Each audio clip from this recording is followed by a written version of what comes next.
Hi everyone, this is going to be a very special video. It's going to be a birth chart on Sharon Tate. Her birthday is actually coming up, so I figured I'd do this video, and also just because she's someone who I'm a big fan of, and I discovered her during the pandemic, and I just love her, and I just want everyone else to get an idea of who she was through this birth chart analysis. Yeah, so Sharon Tate, she was just beautiful inside and out, and I think that her death, she was one of the first people killed by the Manson family in a terrible, terrible murder in 1969. But I think that her death overshadows her life, and she was such a beautiful light. And so I want to do birth charts that are going to be inspiring to people and just like a life well lived. And I think Sharon Tate embodies that and can inspire some of us and with the way that she lived. So we're going to break down her chart. This video is going to be divided into two parts because the first one we're going to get into like her planets and stuff, and also if we have time, possibly her houses. But the video for next week is going to be her actual aspects, which is one of my favorite parts of astrology. So we're going to do two parts, and just subscribe so that you're able to see the next week's video and be notified about that. So yeah, my name is Aaliyah. I am also a spiritual life coach. So if you're interested in those services, message me on YouTube so I can get you my information. And if you gain any value at all from this video when you get to the end of it, please leave a like, as it does nothing for you, but it does help the channel. Now, Sharon Marie Tate was an actress that lived from 1943 to 1969.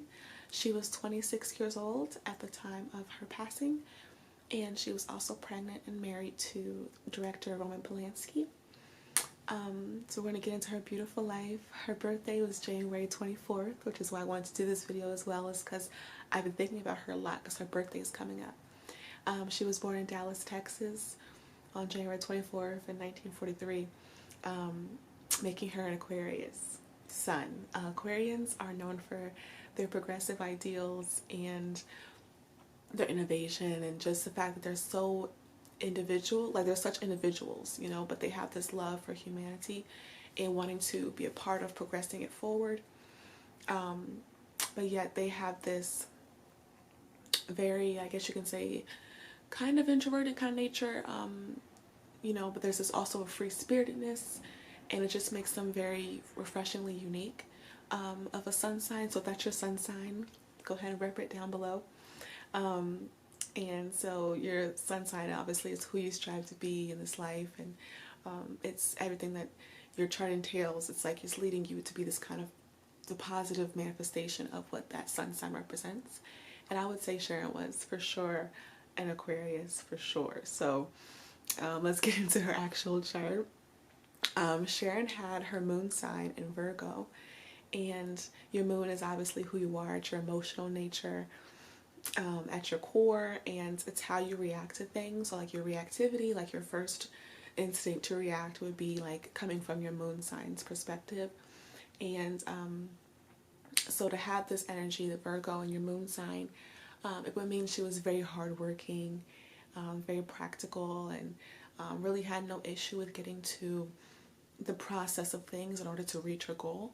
No, I don't like that word starlet at all, because there's no such thing, actually.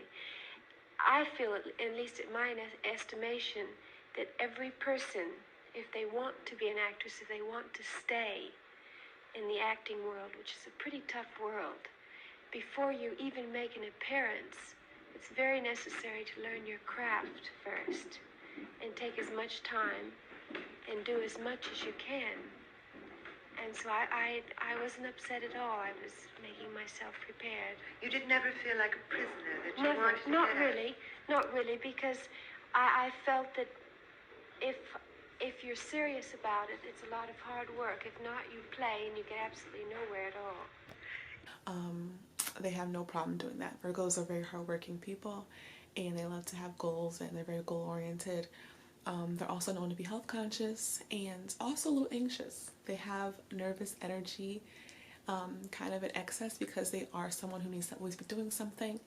And Sharon was known to bite her nails a lot. That was one of her big habits. Is pictures, videos, and according to her family, she was a nail biter. Her Mercury sign, which is how we will communicate and process thoughts, was in Aquarius as well. I love when people have the same sun and Mercury sign. Like, I don't really care if it's like the same sun and moon, that's cool too, but like the same sun and Mercury means like you are the sign and then you also like communicate like it. I find that really interesting. So she's an Aquarius with also an Aquarius Mercury. Aquarius Mercury, to speak like an Aquarius would be to speak very freely and often unconventional topics, and it means you love to have those conversations where there's like a differing opinion. So they love being around intellectuals and creative people. They're like their favorite people to be around are creatives, and they're not only observing but also engaging in those conversations, and they're very insightful and perceptive due to their love for humanity, and yet their mysterious aloofness makes for like kind of detached involvement. Like, it's hard to explain. They love to share and express, and it's how they don't feel they have a pretense. People who are a little pretentious. So I feel like the attachment kind of makes it so they're really good company.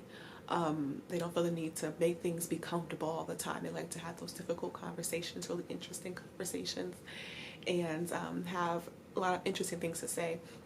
And they would have interest in metaphysical topics as well. And Sharon, would be a woman after my own heart, if that's what she liked to talk about. Really interesting things. And of course, the time period that Sharon lived, a lot of her life in the 60s and late 50s, where that was becoming really popular. They like to do things, they like things that move humanity forward, so they like to have those kind of conversations with creative people or intellectual people that would talk about how they can change things and the new things that are happening in the world. Has nudity made any real appearance in the U.S. films? Yeah, in America. How does an actress as beautiful as you are, how do you feel about doing nude scenes in a film? Well, I feel that if it's a real scene and it's an honest scene, and if it's something where you're stripped naked, that you would be doing naturally, making love, which is natural, taking a bath, that's lovely, In other words, if it has an authentic reason, legitimate reason for it, it's beautiful.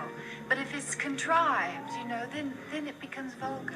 And they have a great sense of humor about it. They have really shocking opinions, and her Mercury sign is actually regressive. So whenever something's regressive in your chart, it just means that your soul wants to focus really heavily on that part. So perhaps before she came to this world and she was planning her life, she was just like, I want to make sure that I really get comfortable with expressing my opinion. Sharon's Venus sign was also in Aquarius. She was a real Aquarian, and your Venus is how you love, and she would have once again loved people who were like her in the sense of being very free and very sure of themselves, so very creative. Usually those are those kind of people. And Aquarian Venuses love to date creative people, and it promises being stimulated all the time intellectually, and so she would have loved that. And they have this open-minded view of the world, which Sharon would have also had. So that was her type. This love for people, it's someone to bounce ideas off of, and she would have been that person in their relationship and would have loved that in return. And she used to date her previous partner before, Roman Polanski, was a celebrity hairstylist who also unfortunately died with her. His name was Jay Sebring. He was one of her best friends and a former partner, and they were together for a while, and he was a celebrity hairstylist, so he was creative. He had really creative connections, and had a lot of famous friends and interesting friends, and Sharon obviously married Roman Polanski, who was the director and someone who, again, was really, really creative and who had all these connections and the social scene. So she was around a lot of interesting people who were very creative, very social, and very cool and respected in their fields. So it makes sense that she would be attracted to their energy as a Aquarian Venus. Finally, a sign that's not an Aquarius. Her Mars sign was in Sagittarius. Now your Mars is how you kind of channel your passion, so in the form of like your anger, your drive, your sex life. So in Sagittarius, it would mean that Sharon was someone who was restless if she wasn't doing something, which would explain her nail-biting habit. Sagittarius love to be active and to constantly move forward, and which is why their symbol is of the archer, you know, pointing up towards the sky, but I'll always be thinking big all the time, and so there has to be something going on. So it's a very like, the energy is very much of getting things started, not always following through, unless you have other aspects in your chart. They can be kind of flighty, and they can have that feeling of like a need for freedom. And so the things get tense, like in an argument or in a situation, they're ready to go, you know, and that can happen with the Sag because they are very blunt people, very direct. And Sharon, actually, like people who knew Sharon often spoke of how she was someone who wasn't a chatterbox. She didn't do a lot of talking. She was very direct. And if she, you know, was just sitting there, she was observing, and she was not someone who just talked and talked and talked. So that would make sense, her Mars being in Sagittarius. I mean, Mercury talks about that as well, but her Mars sign just being in how she kind of handled her passions. She was not scattered everywhere with her energy. Wasn't prone to extraneous talk, and she also didn't like being with men who didn't allow her freedom. So she and JC Bring actually didn't work out because she felt like he didn't really want a woman who was driven and wanted her own career, and she just could not deal with that. That's like her biggest thing, was like, don't tell me what to do or what I can't do, because she was really driven.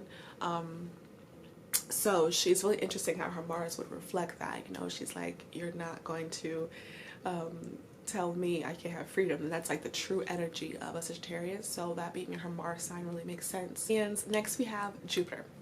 Now your Jupiter sign is basically where things come naturally to you, where you have the most ease and in turn the most luck, since Jupiter is the sign of expansion and the planet of abundance. So Sharon's Jupiter sign was in Cancer. Jupiter is exalted in Cancer, so it would have been felt really strongly with her. This was also regressive in her chart as well, so it would have been really strong. Jupiter in Cancer would mean that Sharon had a lot of luck in how she handled her emotions. She was someone who would have been very emotionally balanced, or just emotionally intuitive, and she would have had a lot of luck with the fact that she dealt with people in a really beautiful way. Very emotionally intelligent is the best way to describe that. And she knew what people needed, got a sense of what people needed as she was with them, and would have been a person who had a lot of integrity. She wouldn't have been for taking advantage of people. This is a very soft sign, and she would have cared about family and her friends very deeply, and had a strong connection to her emotions. So although her sun sign is just a lot of Aquarian energy, having her Jupiter sign in Cancer means that she got along best in life when she was able to be emotionally expressive, and she truly just was open with her emotions. And she was someone who was very lucky in life, so she knew how to tap into that. Her family would have relied on her for advice, and she was a very sympathetic person and would have been a good listener with this Jupiter sign. And there's a need for security with Jupiter in Cancer as well, and money and the acting, you know, would have brought that kind of financial security, and combined with the emotional nature of acting, it would have made acting a really natural career for Sharon. So that also makes sense in terms of her career and what she went for. It's something that came to her naturally. She was very in tune with her emotions, so acting was probably not that far-fetched. And Sharon's Saturn sign would have been in Gemini. Your Saturn sign is all about your discipline and how you handle things. I guess you could say when things get tough, or just how you handle things that require discipline and for you to focus. And it being in, it's also your best teacher in the astrology chart. So it being in Gemini would have made Sharon someone who was very ambitious. In fact, she was so ambitious and persistent, it could have been stressful because she would have been very focused on one path or career, perhaps, but urged to expand and try different things. So this could have been an internal tug of war where she wanted to do this one thing, perhaps, and, acting, and it took it very seriously, but also knew there was more to life, and wanted to do more, with her career. And so many options would have been overwhelming. So that's something she would have had to learn to be flexible in. And this was also regressive in her chart, so she would have felt this very strongly as well. And it makes sense, honestly, because she talked, she loved her job, loved her career, loved acting, and took it seriously and trained a lot for it before getting into movies. But she was also this free spirit, so you can tell that she knew it wasn't everything. So I think that she may have found that balance while she was alive, which is really good to hear. Now, next we're going to get into one of my favorite parts, which is the North Node. Your North Node in your natal chart is so important, and it basically, it's like all the lessons your soul came to learn. So it has everyone's life, it seems like, has a theme.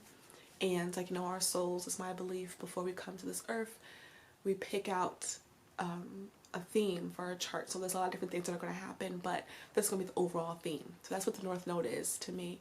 And Sharon's North Node was in Leo. So Leo is a very creative and bold energy. If you're a Leo, you know this. Very confident, very expressive creatively as well. There's a lot of creative souls who are Leos. And to have your North Node in Leo means that you are someone whose natural nature is to be a little emotionally detached, yet you love being around people. And having like meaningless relationships is something that would be really common with a North Node in Leo. And, having contacts that work for you, that kind of thing. But your soul is urging you to be more warm in this time around. So we talked about Sharon being a little bit perhaps detached because she was all this Aquarian energy that she had. Not really having a lot of close, actually, people who truly knew her. So that would make sense. It's interesting. So just picture someone who's like fully tapped into their own energy. They're confident, they're creative, and they love that positive reinforcement they get from their friends and family, and so they love a real connection with people. That's what Sharon would have been trying to learn in her life, how to really do that, and how to be around people fully while also keeping her individuality, which was so important to Aquariuses. So getting self-confidence would have been really important as well, as nurturing her and expressing her emotional self. So in Sharon's case, this probably would have been in acting, feeling capable and prepared in her work, which we know she was. We know she was hardworking and had no problem getting down to the work of things, and it would have been really important that she formed meaningful relationships while also keeping her sense of self and her confidence. What do you mean? A particular role or a certain type of fame, or what's your ultimate ambition? Well, at this moment, I really couldn't say, but I want to remain as much myself as possible, and just do what I feel like doing and what really excites me and interests me. Thank you.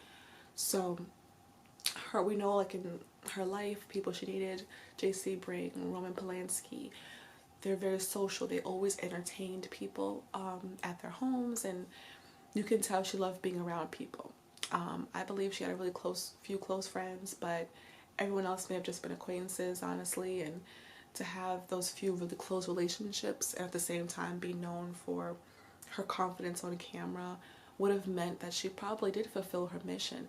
In that way, I do think she grew into her North Node, just being able to keep your sense of individuality, your sense of self, and also not be so focused on yourself that you're able to form these good connections with people. That's the essence of North Node in Leo, and that's what Sharon had. And Sharon's North Node, her Chiron was also in Leo. And your Chiron is basically, it's not a planet, but it basically represents the emotional wounds you may have brought over from previous lifetimes or just your childhood that you're going to have to unlearn or heal in this life. And so her Chiron was also in Leo. So to have Chiron Leo, which is also aggressive as well in her chart, would have meant Sharon had a wound with feeling unnoticed or untalented. A lot of celebrities actually have this wound. And basically would have meant that in her childhood she may have felt overlooked or in some way, and or not supported. And I know Sharon's parents did not want her to go into acting. Okay. And she was a ward of the courts. She was, we at that time were stationed at Fort MacArthur, which is Los Angeles, coming straight from Italy into the very environment that she wanted to pursue. Okay. Again, who knows? Why would it be Los Angeles? I never wanted Sharon in the movies. And yet everything that came to Italy picked on her. A lot of films were being made in Italy at that time. And if they needed an extra or something, they'd call the American base, which is Pasalacqua. And then Pasalacqua would get in touch with Major Tate, I think it was at that time, and or Sharon directly, mostly Sharon directly.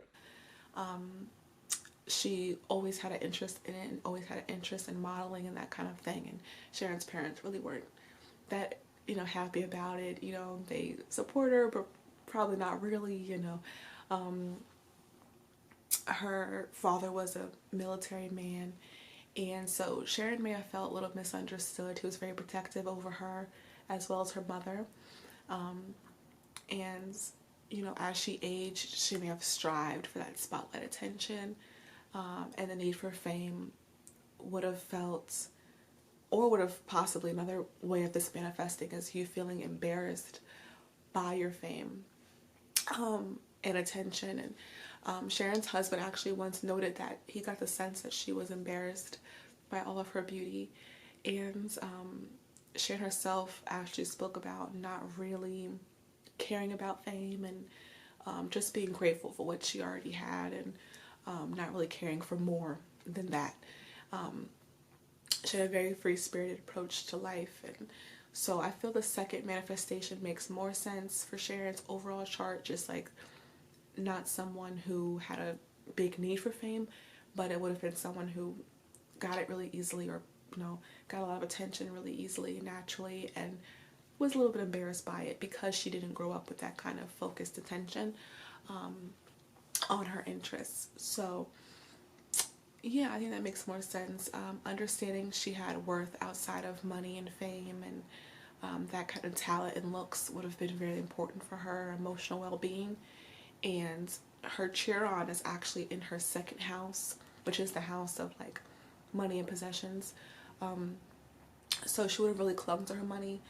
So that would have been important, that she didn't feel that she was unworthy without her money, and that she was not ashamed of her wealth and her fame, and that it wasn't her. She wasn't her money or her possessions, and that would have been really important.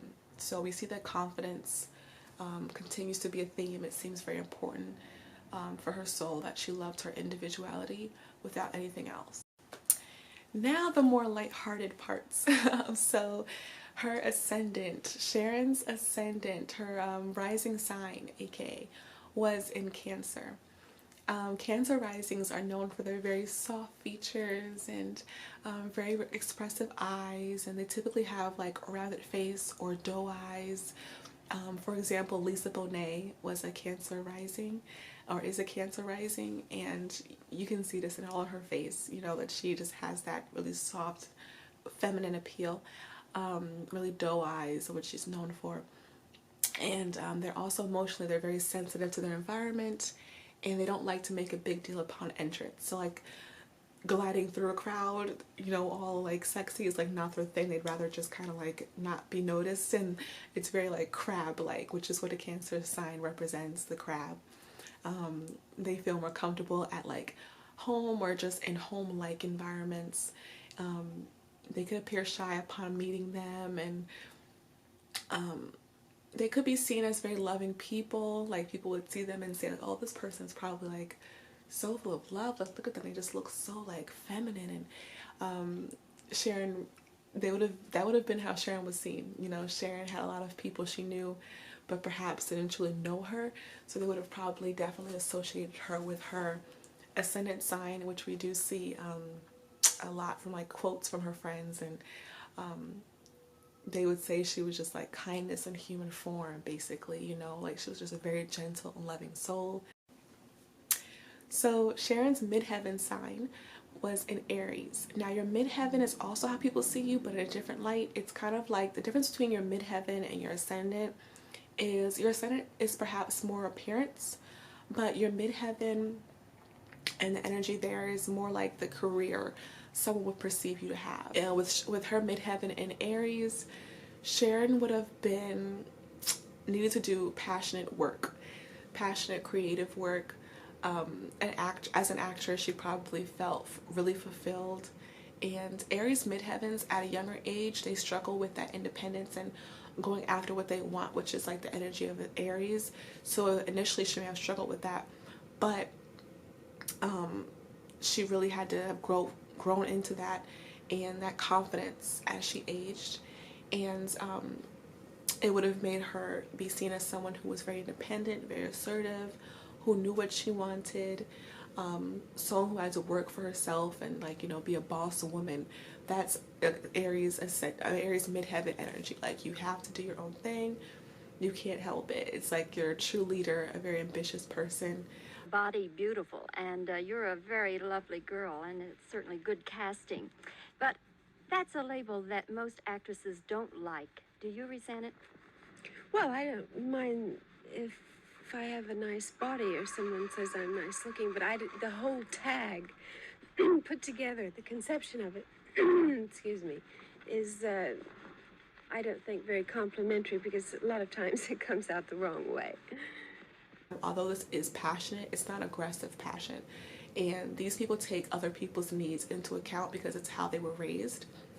Like I said before, she may have, as a child, felt really responsible and just dutiful to her family. And so they don't typically grow to be selfish people. They just grow into people who want to have that independence because they thought a lot about people growing up. So these people take other things into account, as they often did as children, and this would explain Sharon's reputation as being really kind, but also was as someone who realized her dreams and was a famous actress who had her own career. She ultimately accomplished what she wanted to in life, and that makes sense, you know, that she may have been this sweet woman, but she knew what she wanted, and she was very ambitious, and it shows that all the success in her career. Okay, so second half of the video, we're going to be talking about house placements. We just did her planet placements. The house placements are different. They deal more, not so much with personality, but more with areas of life. But anyway, her first house. So the first house, which is the house of identity and appearance, her first house, as we already know, is in Cancer, since it is her ascendant and her rising sign. But she also has Pluto in this house. So Pluto here indicates someone with very strong and intense presence, someone who generates much intrigue, which we know that Sharon did. And it's just this is someone who is seen as a very confident person, very capable person. As we know, being confident was very important to Sharon, so she would have projected that, and would have certainly appeared that way to others. And she would have been very magnetic and seen as very mysterious. And although it demands respect, Pluto here also indicates a very reserved person. So someone who might be really secretive. It doesn't let people in easily. We know Sharon didn't get too deep with her friendships and her relationships with people. She kept her privacy, even though she was a celebrity and had many friends. The powerful energy in Pluto in the house of identity would mean you find your power through your sense of self. And like I said before, this was a major theme in her chart. having that sense of individuality, even around people. And this was really important to her, to be confident in herself fully. And so Pluto here just, indicates someone who's very ambitious and very strong, and who is very regenerative in nature. So someone who was really strong and who had no issue with change and transformation. They had no problem with that. They rolled with life and kept their sense of self. I really couldn't say, but I want to remain as much myself as possible, you know, and just do what I feel like doing. And also can indicate physically a very intense gaze. And Sharon had these big, beautiful green hazel eyes. She's known for her eyes. It's like the first thing you look at when you see a Sharon Tate picture. It's like you go right to her eyes. She had these gorgeous big eyes. And this would definitely, you know, the eyes are the window to the soul. Her eyes would signify strength of self for sure. And now we're going to get into her second house. So our second house basically has to do with how we make money and our beliefs about money, and also our possessions and the possessions that we keep. It's kind of like your money consciousness, basically. So Sharon's second house was in the sign of Leo, which means that she would have not been afraid to go after her dreams. As we previously discussed, she was hardworking and ambitious. But she also has North Node and Chiron in this house. We previously mentioned Chiron here, meaning she would have placed a lot of emphasis on security in her career. This could have been from moving a lot. You know, as a child, she was a military brat. Her dad was in the military, and they moved a lot. How much time did you spend there? No time at all. I went from there to Washington State and then to Italy. But we can still claim you in Texas. Sure. Sharon. So she didn't really get the chance to have that kind of security that other kids have with having a stable home. And her father was also very strict. So the belief in her, so she didn't have like belief in herself, be encouraged, which is why expressing confidence would have been so important to her. So Chiron here means a need for security, and she worked hard to afford what she needed, as we know. One of those being houses. She lived in several different houses throughout her life, her short life, and she was ready for her forever home with her husband and her child in the end. And unfortunately, she did not get to stay there very long. But she also has North Node here. So North Node here, once again, emphasis on self-identity, which is a theme in her chart. She's in a past life may have had things handed to her easily, and this explains that powerful Pluto in house 1. In this life, she's learning to base her belief on her own intuition and not others. It's about finding stability in every area, career, financially, emotionally. So her rise to fame and all the dedication that she put into its success would have made her very confident, as I said before, and this self-confidence, this reliance was really important to her identity in this lifetime. So her career definitely would have helped with that, with her reaching her life's mission, her North Node, which was having that identity and strong sense of self. The next one is the third house, which is the house of communication. It also symbolizes early education, childhood, friends, early education like in school, and also siblings. So it's basically how our early childhood experiences shape our communication skills. Sharon has her moon and her Neptune here. So moon here would actually make you not as emotional and more intellectual and observant. As we said before, all of her Aquarius energy, this would make sense. It indicates that she was really good with small talk. So perhaps didn't like to go very deep with people. So for instance, someone who was very charming with the cashier at the grocery store, or, you know, at first impressions. And she has an interest in people, but in that Aquarian sense where there's curiosity, but it's about people in general, you know. So its ability to pick up on certain things about a person, so like language learning would have been really easy, and Sharon did speak Italian. Per una bella donna è anche simpatica ed è, forse temo, perfino intelligente. Ecco, adesso per fortuna però non sa parlare l'italiano, quindi è in stato di inferiorità. Adesso la facciamo parlare. Lei non si lascia intimorire ed esibisce il suo italiano. Come ti trovi a Roma? Stai bene? Sì, è bellissimo. Quando non piove. Già, quando non piove qui c'è un'allusione perché effettivamente la capitale non ha preparato il tempo migliore per Charlie. Comunque vedrai che ti ambienterai presto, soprattutto sarai ambientata quando sarà il momento di partire per Londra, dove troveremo naturalmente un sole radioso, come va sempre nel cinema. Va bene, allora possiamo salutare, manda un bacetto agli spettatori italiani. Ecco. Ciao, ciao.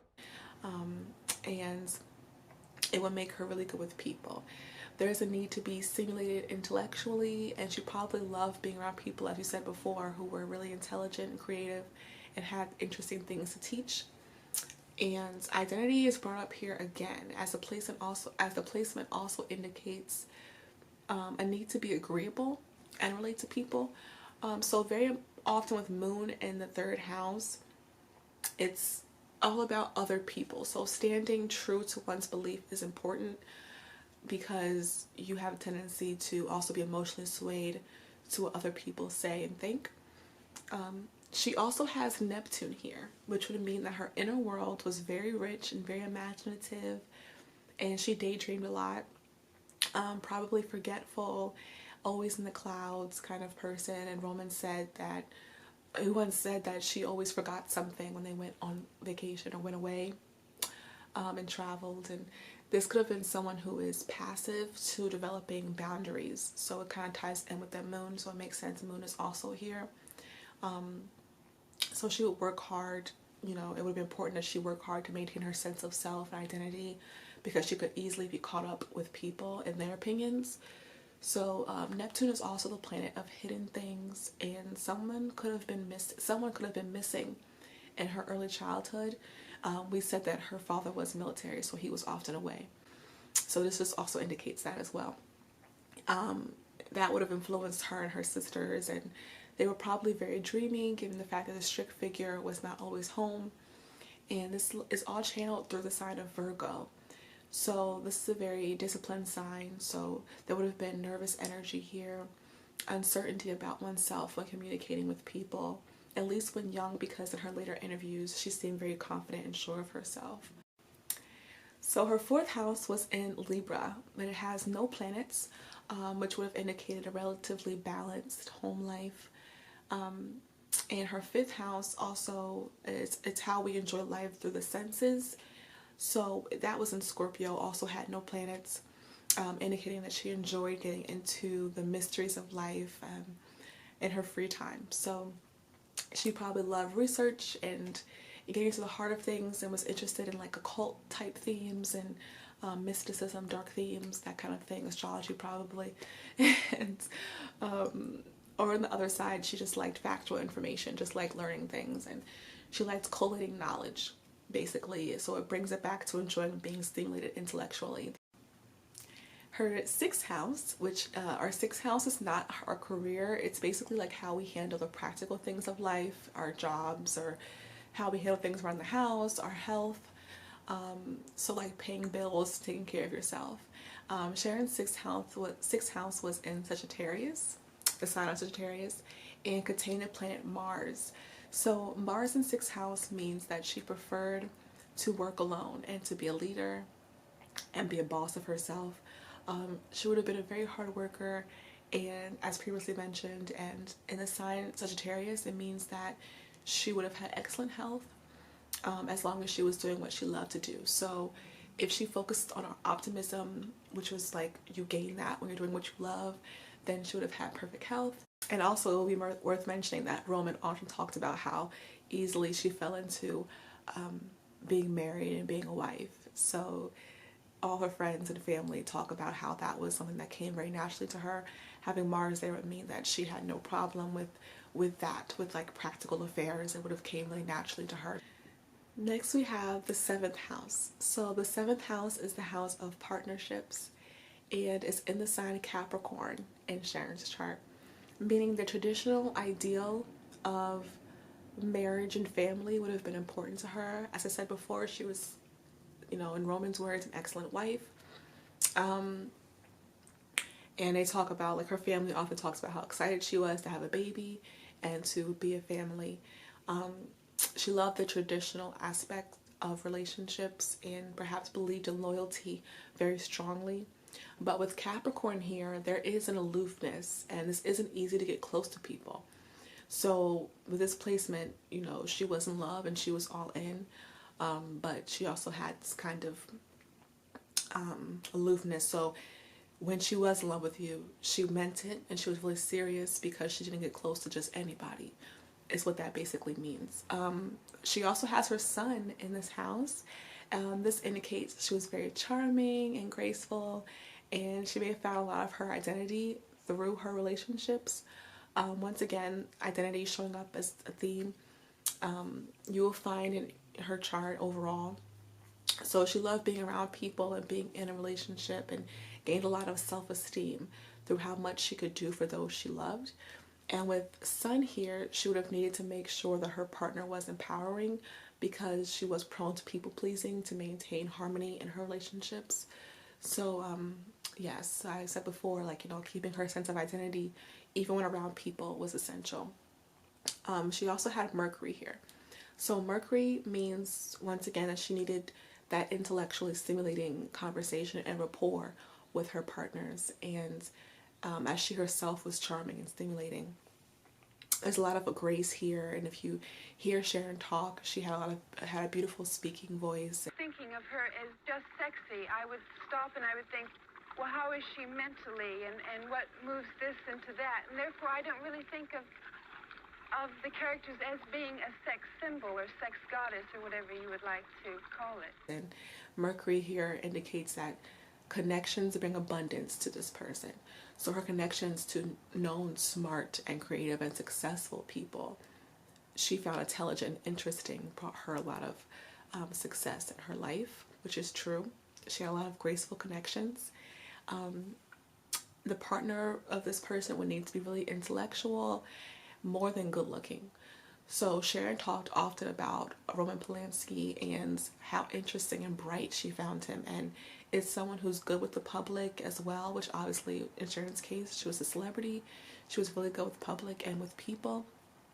And I think that's really interesting that she would have Mercury here, because of the fact that she did often speak about how stimulated she was by Roman. You know, people may look at them as a couple and say, what was she doing with him? She found him really intelligent, really interesting, and that makes sense in the aspect of this chart. Now, Sharon's 8th house was in the sign of Aquarius, and it contains Venus. The 8th house is the house of transformation as well as other people's money. So Venus here indicates someone who is very mysterious with intense energy. There's a lot of mystery around this person, especially with Aquarius as her sun sign here. People will be intrigued by her. She also gained a lot of financial gain from her relationships. She only dated rich guys, so this makes sense because of her line of profession. And she lived a life of wealth because of the relationships that she was in. She also would have had an interest in occult subjects like astrology, metaphysical, psychology, and I mentioned before her need to get to the core of things always in terms of research. Next we have her 9th house. Her 9th house was in the sign of Pisces, and that has to do with our own philosophies. The 9th house indicates our life philosophies and just how we feel about the meaning of life, and whatever sign is here reflects that. So being in Pisces would have made her more spiritual than religious. That's kind of all it means. And her 10th house was in Aries, meaning she went after her dreams with no fear, and we previously mentioned that that she was really hardworking and idealistic. Both these houses have no planets in them, so we want to keep that one short and get into her 11th house. Sharon's 11th house was in the sign of Taurus, and which is the house of community and public reputation. So with Taurus, it means she had a lot of beneficial connections. We already discussed this with people who had a lot of money and power, and Sharon was a celebrity, so that was her social group. It doesn't mean she just, you know, used those people. It's who she was around. She also has the planets Saturn and Uranus in her 11th house. So Saturn in your 11th house means that you are a late bloomer when it comes to socializing. We know Sharon was military brat and spoke about not feeling like she had friends growing up. We also know, although social, she was not close to everybody and didn't have a lot of emotional interest, deep emotional interest in people. This would have been something that she had to have discipline about, like making a conscious effort towards in order for it to actually be that way. So Saturn is doing that here. And that identity issue comes up again, and the loneliness and low confidence in group settings comes back up. It's something that she perhaps worked on as she matured. She operated better with business friendships and acquaintances than like real friendships. Ones that didn't require much emotional energy, as she was uncomfortable in that area. Excuse me. Sorry. She had Uranus here as well. And this just exasperates this feeling of feeling alone in a group, feeling very different, too different to relate to people. But when worked through, this person is really progressive, so they would actually be a leader in their group, their friendship group. And also means that she would have loved to associate with eccentric and creative people, which we already saw in other parts of her chart as well. And we've come to the end of this video. So her 12th house. The 12th house is a very mysterious house, and people often don't know how to define it in the astrology community. Upon my own research, though, I've come to define the 12th house as what is blocked naturally, but when worked on and unleashed, gives divine blessing. So Sharon has Jupiter here, and Jupiter in the 12th house would have meant Sharon was very spiritual and had higher moral standards for her life. This is a placement of an old soul, a very wise person who has strong intuition, who is very introspective and sensitive to their environment, and also a lucky person, someone who has help come from the universe in unexpected ways, whether through the belief, in the laws of the universe or just simply blessing. So Sharon has an infamous line or quote, where she mentions looking at life through rose-colored lenses, essentially, and feeling like her life was guided even without her help. And something that stood out to me and it's a book that Sharon's sister made in Sharon's memory. She said Sharon had a great childhood and a great life, and I think it's important that it is highlighted more than her death, which is what I hope we've done with this video. I really do. So I hope you learned something new about Sharon Tate. Part 2 will be up in the next video, which will be next week. So be sure to subscribe to see that, and comment if you have any requests for our next person's birth chart. I know we did like the last two videos were synergy charts. Now we're going to get into some more birth charts. Let me know what you'd like to see and what you'd like for me to cover once we're done covering Sharon. So I really enjoyed this. I hope you learned something new about Sharon Tate and gained more knowledge on who she was as a person.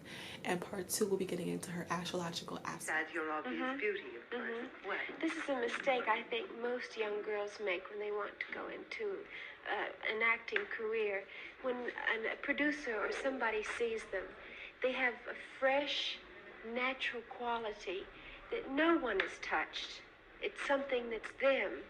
And so when a person starts their acting classes or whatever, they get an idea of what I think a starlet is. And the hair goes up in whirls, the dresses, the clothes change, and unfortunately their whole personality changes. So my idea is the full-time job is to learn your craft and also to try to keep yourself what you really are.